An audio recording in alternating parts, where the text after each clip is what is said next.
Cheap? Light? Good? The Polish company CamperHit promises, quote, to turn the market for sliding campers upside down with its new monocoque camper, end quote. No more and no less. We're about to find out whether such a bold announcement really fits in with the facts. Today we've hit the road running with the Aero one with slide-in camper. It's particularly narrow, which is why I have a pretty good view with the normal mirrors. It's got a typical alcove cabin, which means I really notice it moving about while I'm driving as it twists around. The wind noise is pleasantly low. Here we are driving a Ford Ranger in the Wildtrak edition as the base vehicle. It's sporting a bit of bling on the exterior, but that shouldn't distract us from the camper, as this is really what we are looking at. The camper weighs in at 490 kilos, according to the manufacturer.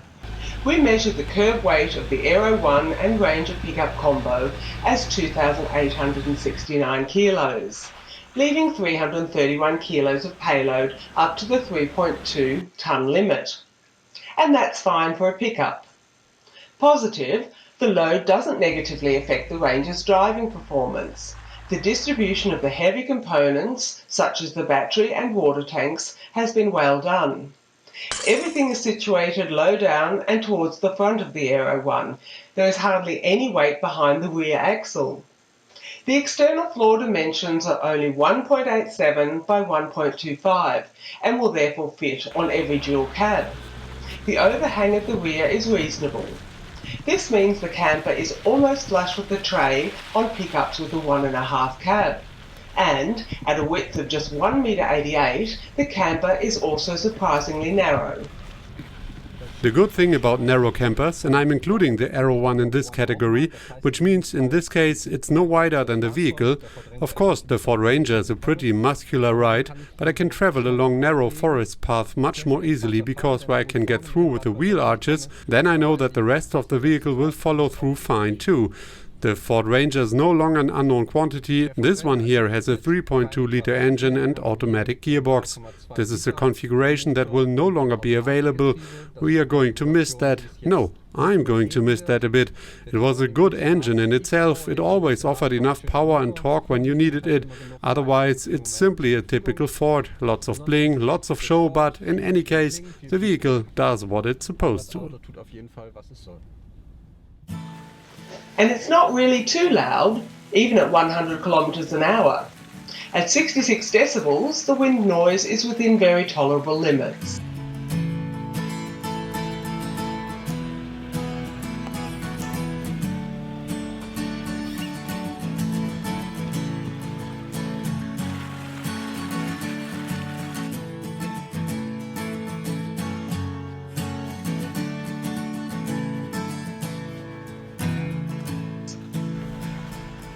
So far, so good.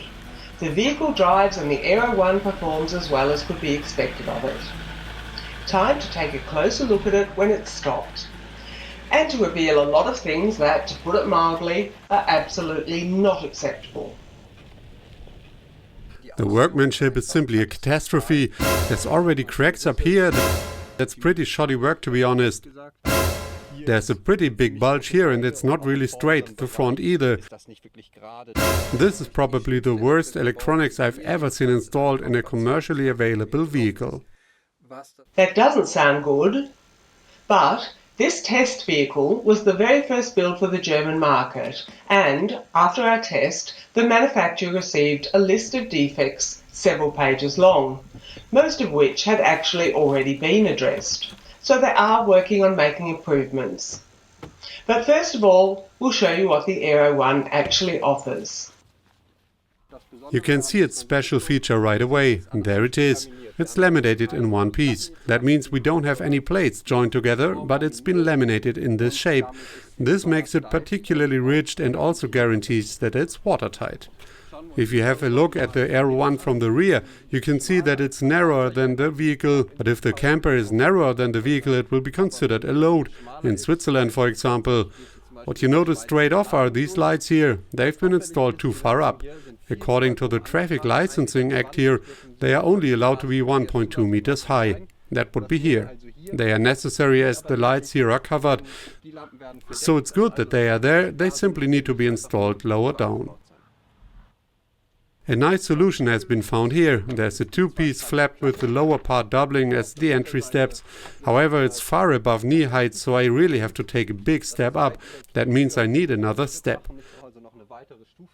The auxiliary heater is installed in the compartment on the driver's side. Tensioning straps are fitted here, and this is where the hot air for the Ceran hob goes in and out. Which, by the way, is an optional extra. The cooker can also be operated with gas or diesel. Well, so much for the exterior of the Aero 1 Deluxe. Let's take a look at what it has to offer inside. And this is where the camper plays its greatest trump card, because the spaciousness is impressive. Many much larger campers would find it difficult to compete with the amount of space offered by the U-shaped seating area. The details. What I really like is this large storage space here. There's plenty of room for hats, gloves. You can put your car keys in here when you come inside. It's a convenient storage place. There's a large closet here and there's an even larger closet here on the passenger side. You can also exit it from the outside. The exterior is made of FRP. It's the perfect place to hang up all the sopping wet rain clothes so they can drip off in there. I can hang them up from the outside and also take them out of there. It's a nice solution. There's a lamp here. It's really bright, cold light, but I guess that when you need it, it makes everything nice and bright if you need to work. To take a shower, you can hang the shower curtain here on the roof, but at the back here is primarily the kitchen. There's a 165-liter fridge. It opens up so that I can exit it from the outside. The Ceran hob is optional. There's a large sink with a diameter of 30 centimeters, and there's a window for ventilation, a little bit of storage space. This cupboard here will only fit a few small things because it's very shallow. That means that everything needs to be stored up here, pots and pans, pantry stores. It could be a bit tight. There are a few little storage spaces here. That's a nice feature. I still haven't really worked out what this is for, and I don't want to be too picky, but these brackets look like standard DIY shop-bought brackets that have been laminated to attach the fittings. It works, but it doesn't really look nice.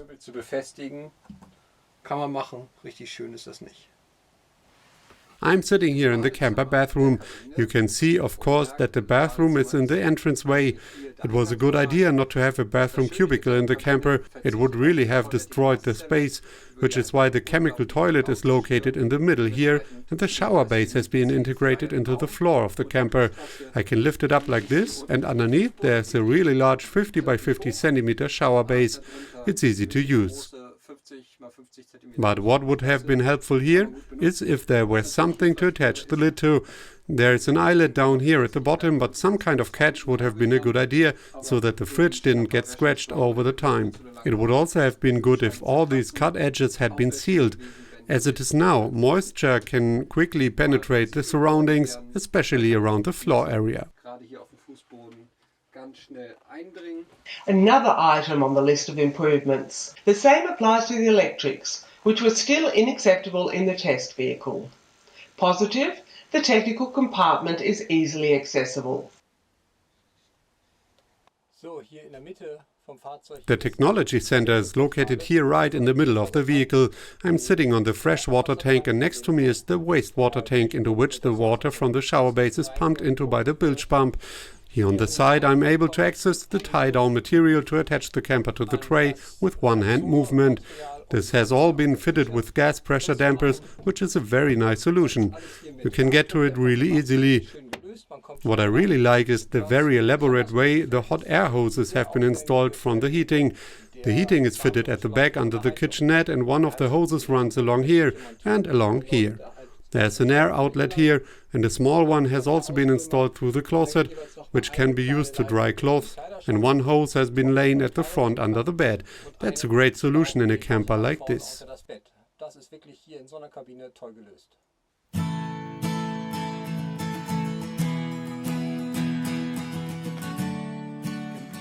In my opinion, the seating area is unusually cozy in a pickup camper of this size. It's not just a dinette, but a small seating area that will definitely accommodate 4 adults, and there's even space for a 5th person.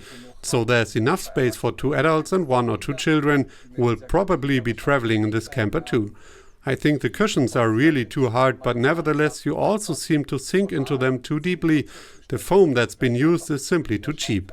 But that's just the initial impression after the first 24 hours of being in the vehicle. Here there's a bit of an extension of the worktop. That's fine where it is, as generally there's someone in the kitchenette working, meaning there won't be no shortage of space then.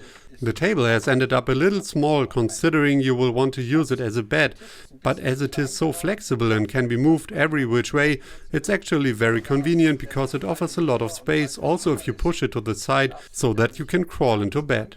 Weil einfach sehr viel Raum bietet, ihn auch mal beiseite zu schieben, ins Bett durchkrabbeln zu können.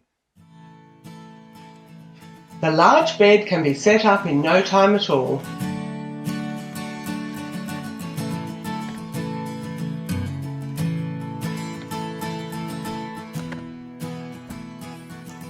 Small camper, lots of room. You really can't complain that there's not enough sleeping space here. You sleep lengthways on a bed that's 2 meters long and almost 1.40 meter wide. There's also space down below for a 3rd person to sleep. This works when you position the bed in the right place. It's actually too small to fit the cushions, but because there's no space under here anyway, you can push it sideways and position it at the front, so that works fine. That means there's enough space for 2 adults and 1 child, no problem. But naturally, there are still a few open questions when it comes to the bedroom. The first, why is the table so small? If it were large enough, or at least if there were an additional board, 2 children would have been able to sleep there well, without the cushions sagging through. The second point is, why do the cupboards stop here? They could really have been extended to offer a bit more storage space, as there's lack of it in the vehicle. And then I do have some storage space here on the sides. They are only open holes, and although I could stuff a t-shirt in there, everything would get dusty and dirty. They could have installed a cover over them or installed a bigger flap so that I could access them more easily. I really have to rummage around in here to find anything. But one positive point is that there's a plywood panel underneath the mattress, which provides ventilation, and there's a warm water hose underneath, which is well done. But once again, if you look under the surface, there are simply any old hinges and a few countersunk screws. It really doesn't fit well together, it will shake itself loose. Some of it is already loose. You could expect better workmanship when it comes to the details. Then it would have been a really great camper. The light and the dark sides. Once again, they are close together on this first attempt. The price, however, is really only sensational at first glance. A good 23,000 euros. That would really have been something to shout about. Would have been. Because if you equip the Euro 1 with everything you need for the road, you'll quickly end up paying 10 to 15,000 euros more.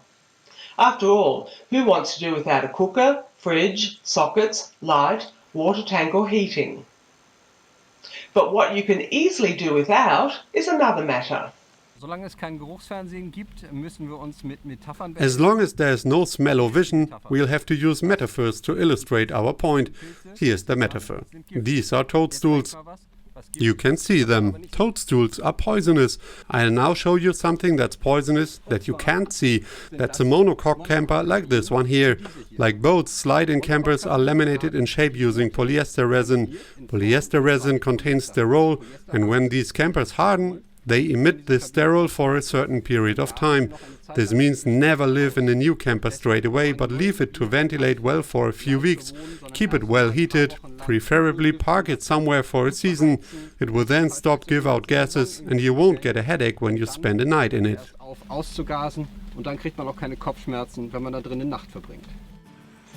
And nobody really wants to have headaches during the most beautiful time of the year. Aside from the smell, at 33,333 euros, the Aero 1 with the appropriate equipment is also an interesting option for families. But Camper Hit needs to continue to work on the quality. The company has already signalled its willingness to do so. Are you interested in the competition of the Aero 1? Then take a look around our channel.